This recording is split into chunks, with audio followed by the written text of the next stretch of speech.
The wallet hit the diner counter with a pathetic slap, spilling loose change and a crumpled photo of a soldier. Karen smirked, thinking nobody saw her swipe it from the blind man's coat. But the room felt heavier than she expected. She was the queen of this small-town diner, always demanding free coffee refills and arguing over expired coupons. But today she'd crossed a line even her loyal gossip circle couldn't ignore. The blind veteran, Tom, sat unaware, sipping his coffee, his white cane leaning against the booth. His quiet dignity made her theft feel like spitting on a flag.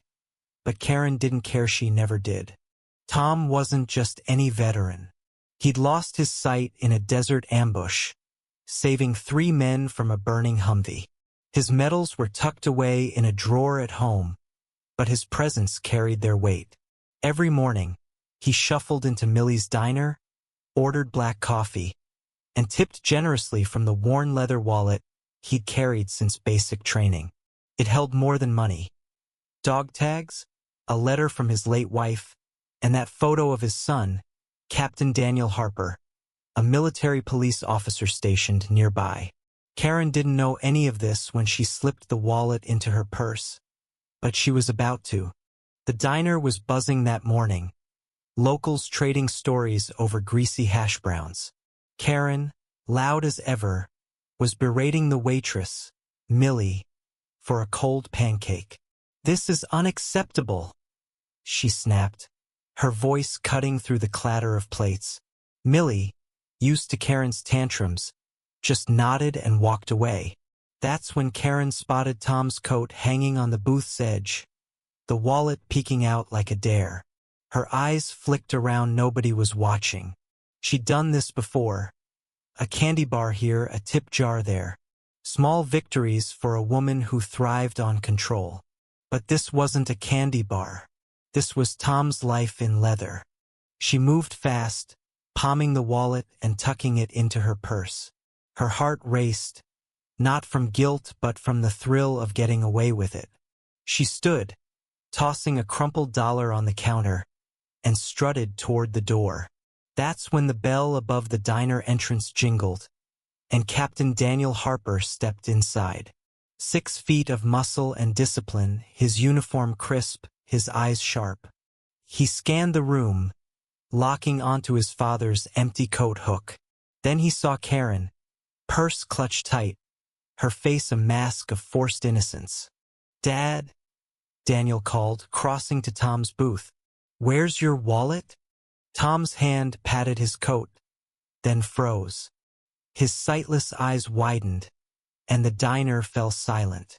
Karen was halfway to the door, but Daniel's voice stopped her cold. "Ma'am, hold up. Let's talk." His tone was calm, but it carried the weight of a loaded rifle.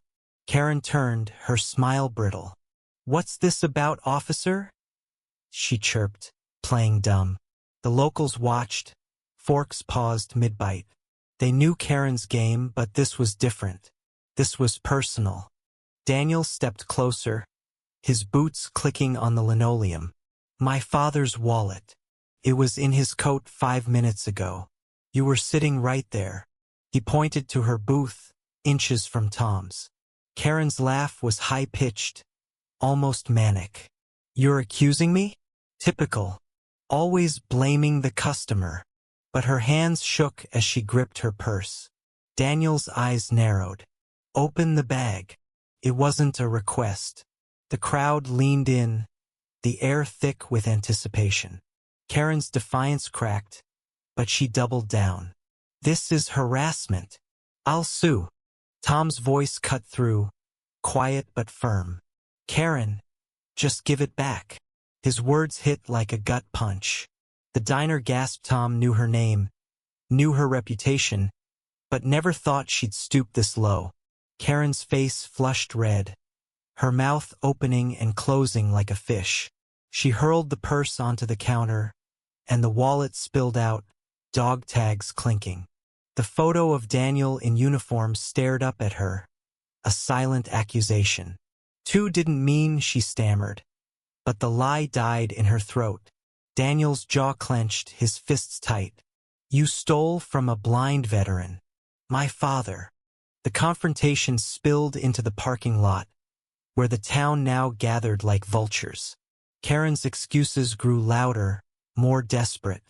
It was a mistake. I thought it was mine, she shrieked, but nobody bought it. Daniel's voice was low, lethal. You saw a weak man and took advantage. You're not just a thief, you're a coward. Tom stood nearby, his cane trembling in his grip, his silence louder than Karen's screams. The crowd murmured, some shouting insults, others shaking their heads. Karen, cornered, lashed out. You're all against me. This town's full of hypocrites. Millie, the waitress, stepped forward, her voice shaking but clear. Karen, you've bullied everyone here for years. You've screamed at my staff, cheated my business, and now this? You stole from Tom, who's never hurt a soul. The crowd nodded, their whispers turning to a roar. Karen's empire of complaints crumbled under the weight of their judgment. She backed away, tears streaming, but nobody felt sorry. She'd built this cage herself. Daniel knelt beside his father, pressing the wallet into his hands. I'm sorry, Dad, he whispered. Tom shook his head, his voice steady despite the pain. It's not your fault, son. Some people are just lost. The words hung heavy, a mix of forgiveness and sorrow. Karen fled to her car, the crowd parting like a wound. She drove off, her tires screeching, leaving behind a town forever changed. Word spread fast. By nightfall, Karen's name was poison. Her social media, once a platform for her rants, was flooded with condemnation. She'd always craved attention, but not like this. Days later, Daniel sat with Tom in their small living room, the wallet between them. I should have been there sooner, Daniel said, guilt etching his face. Tom reached out, his hand finding his son's shoulder. You did enough, Danny. You stood up for what's right. But Daniel wasn't so sure. He'd seen the worst of humanity in war, but this betrayal in his own hometown cut deeper. Karen, meanwhile, holed up in her house, blinds drawn, unable to face the neighbors she'd once lorded over. Her empire of entitlement was gone, replaced by a loneliness she'd never outrun. The town didn't forget. Millie banned Karen from the diner, taping a photo of Tom's wallet to the register as a reminder. Locals started a fund to help Tom, dropping bills into a jar labeled, "For a Hero."